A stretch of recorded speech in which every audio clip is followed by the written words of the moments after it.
আসসালামু আলাইকুম বন্ধুরা, আপনারা আমাদের চ্যানেলটি পছন্দ হয়ে থাকলে বা লেগে থাকলে একটি করে লাইক দিন। আপনারা দেখুন, একটি ভাই আমাদের অনেক দূর রাস্তা থেকে এসেছে সাপ ধরার জন্য। একটি সাপ বাড়িয়েছে, সাপটির নাম আমরা জানতে পারিনি। ওই ভাইকে জিজ্ঞেস করা যাক, দেখি কেমন করে সাপ ধরে।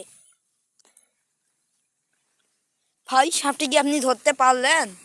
না ভাই, আমি সাপটিকে এখনো পর্যন্ত ধরতে পারিনি, খুব চেষ্টায় আছি। আবার চেষ্টা করে একটু দেখুন যদি ধরা যায়।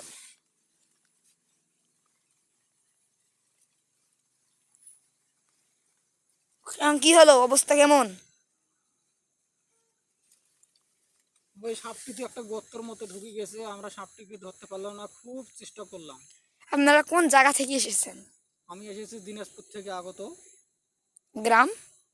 গ্রাম সুন্দরগঞ্জ। ঠিক আছে।